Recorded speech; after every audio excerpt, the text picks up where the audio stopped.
அகிலம் டிவி நேயர்களுக்கு வணக்கம். இன்றைய பிரதான செய்திகள். முதலில் தலைப்புச் செய்திகள். அரசு சேவையில் 30,000 புதிய ஆட்சேர்ப்பு, ஜனாதிபதி அறிவிப்பு.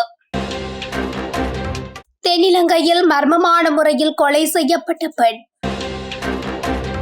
இலங்கையர்களுக்கு இலவசமாக பிரித்தானியா செல்ல வாய்ப்பு.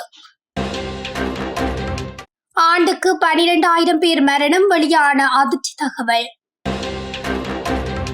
வவுனியா போலீசாரின் மோசமான செயல், வீதியில் தமிழ் இளைஞன் மரணம். ஏர் இந்திய விமான விபத்து, திடுக்கிடும் முதற்கட்ட விசாரணை அறிக்கை. மியான்மரில் புத்த மடாலயம் மீது வான்வழி தாக்குதல், 23 பேர் பரிதாபமாக உயிரிழப்பு. டெக்சாஸ் பகுதியை பார்வையிட்ட ஜனாதிபதி டிரம்ப், வெள்ளத்தினால் 120 பேர் உயிரிழப்பு. தென்னிலங்கையில் மற்றும் ஒரு துப்பாக்கிச் சூடு. தொடர்பென விரிவான செய்திகள். இலங்கையில் 5 ஆண்டுகளுக்கு பிறகு அரசு சேவைக்கு புதிதாக 30,000 பேரை சேர்க்க திட்டமிட்டுள்ளதாக ஜனாதிபதி அனுரகுமார திசாநாயக்க தெரிவித்துள்ளார். ஹம்பாந்தோட்டை மாவட்ட விசேட ஒருங்கிணைப்பு குழு கூட்டத்தில் நேற்று கலந்து கொண்டு உரையாற்றும் போதே ஜனாதிபதி இதனை குறிப்பிட்டுள்ளார். வீழ்ச்சி அடைந்துள்ள அரசு சேவையை வலுப்படுத்த அரசாங்கம் திட்டங்களை தயாரித்துள்ளதாகவும் ஜனாதிபதி சுட்டிக்காட்டினார். அரசு நிறுவனங்களில் அதிகாரிகள் பற்றாக்குறை உள்ளிட்ட பிரச்சினைகளால் இலங்கையின் அரசு சேவை பலவீனமடைந்துள்ளதாகவும் குறிப்பிட்டுள்ளார். பிரதேச செயலாளர்கள் உட்பட ஒவ்வொரு துறையிலும் பணியாற்றுபவர்களின் வசதிக்காக தேவையான வாகனங்களை வழங்குவதற்கான நிதியை எதிர்வரும் வரவு செலவு திட்டத்தில் ஒதுக்க எதிர்பார்ப்பதாகவும் ஜனாதிபதி தெரிவித்துள்ளார். அடுத்த 5 ஆண்டுகளுக்குள் நாட்டில் டிஜிட்டல் மாற்றம் ஏற்படுவது அரசாங்கத்தின் அடிப்படை திட்டம் எனவும் டிஜிட்டல் அடையாள அட்டை அதில் ஒரு புதிய பாய்ச்சல் எனவும் அவர் மேலும் கூறினார். மாத்தறை போலீஸ் பிரிவில் உள்ள பகுதி ஒன்றுக்கு செல்லும் பாலத்தின் கீழ் அடையாளம் தெரியாத பெண் சடலம் ஒன்று கண்டெடுக்கப்பட்டுள்ளது. மாத்தறை போலீசாருக்கு கிடைத்த தகவலை தொடர்ந்து நேற்றிரவு சடலம் கண்டெடுக்கப்பட்டதாக தெரிவிக்கப்பட்டது.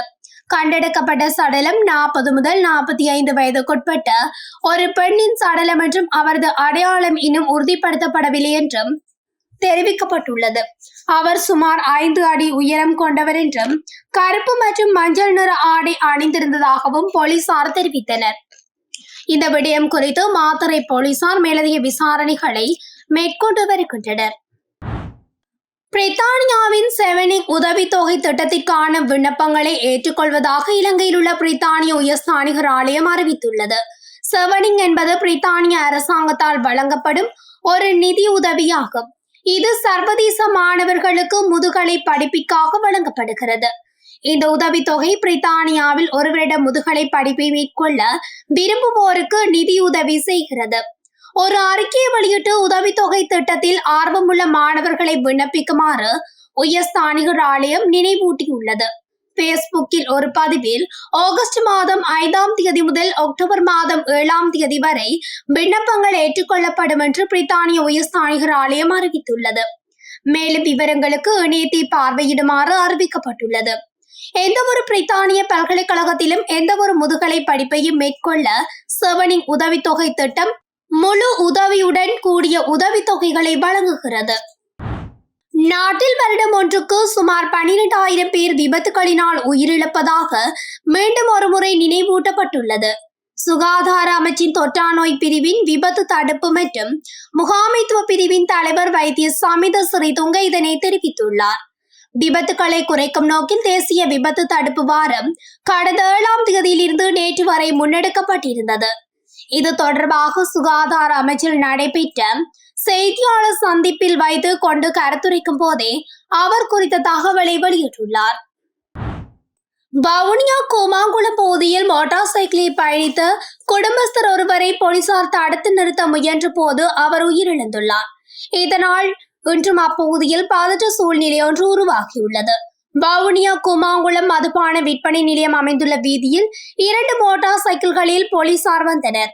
இதன் போது அந்த வீதியால் மோட்டார் சைக்கிளில் வந்து கொண்டிருந்த நபர் ஒருவரை அவர்கள் துரத்தி சென்றதுடன் மோட்டார் சைக்கிள் செல்லுக்குள் தடியொன்றை வீசி தடையை ஏற்படுத்தியுள்ளனர்.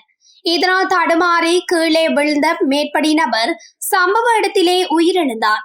இதனை அவதானித்த மக்கள் ஆத்திரமடைந்து போலீசாரின் 2 மோட்டார் சைக்கிள்களையும் ஒரு வாகனத்தையும் சேதப்படுத்தினர்.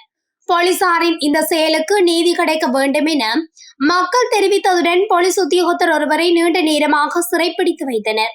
இதனால் அந்த பகுதியில் குழப்ப நிலை ஏற்பட்டது. உயிரிழந்தவரின் சடலத்தை போலீசார் அங்கிருந்து அகற்றுவதற்கு மறுப்பு தெரிவித்த மக்கள் நீதவான் இங்கு வர வேண்டும், அவர் வந்த பின்னரே சடலத்தை அகற்ற அனுமதிப்போம் என்று தெரிவித்தனர்.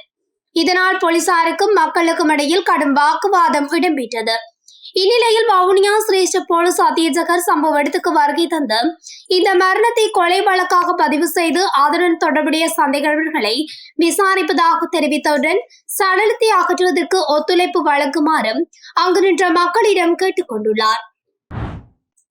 கடந்த ஜூன் மாதம் 12ஆம் தேதி அகமதாபாத்தில் இடம்பெற்ற விமான விபத்து குறித்த 15 பக்கங்கள் கொண்ட முதற்கட்ட அறிக்கை இன்று வெளியாகியுள்ளது.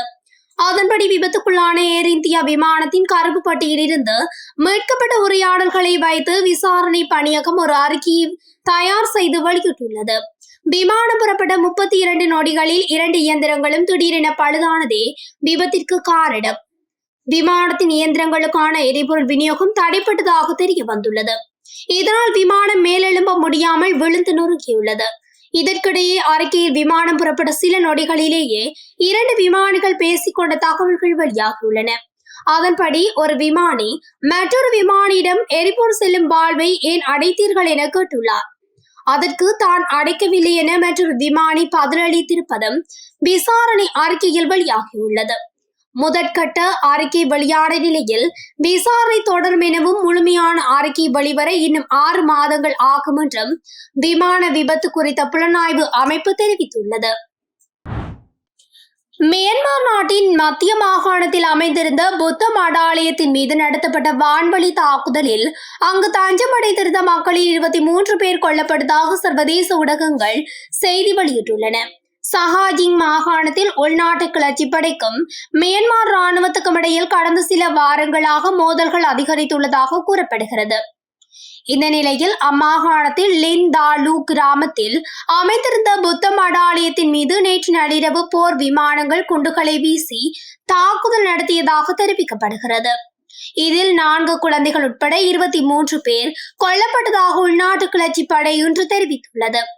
இரு தரப்புக்கும் இடையில் நடைபெறும் மோதல்களில் இருந்து தப்பித்து மடத்தில் தஞ்சமடைந்திருந்த சுமார் 150க்கும் மேற்பட்டோர் இரவு உறங்கிக் கொண்டிருந்த போது இந்த தாக்குதல் நடத்தப்பட்டுள்ளது.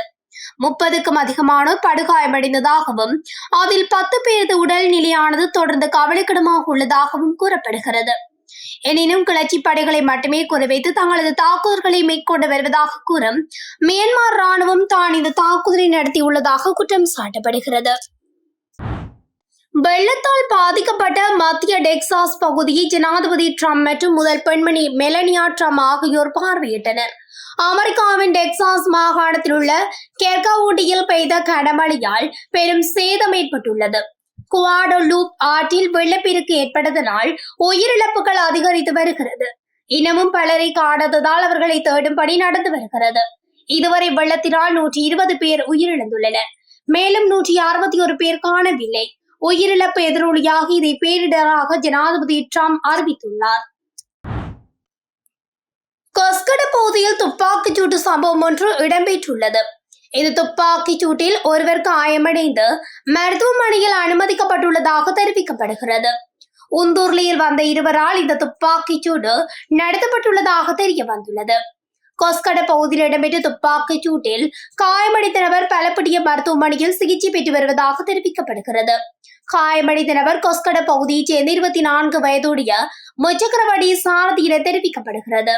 துப்பாக்கி பிரயோகம் மேற்கொண்ட நபர்கள் தொடர்பான விவரங்கள் மற்றும் துப்பாக்கிச் சூட்டுக்கான காரணம் இதுவரை கண்டறியப்படவில்லை. அகிலம் டிவியின் இன்றைய பிரதான செய்திகள் நிறைவடைகின்றன.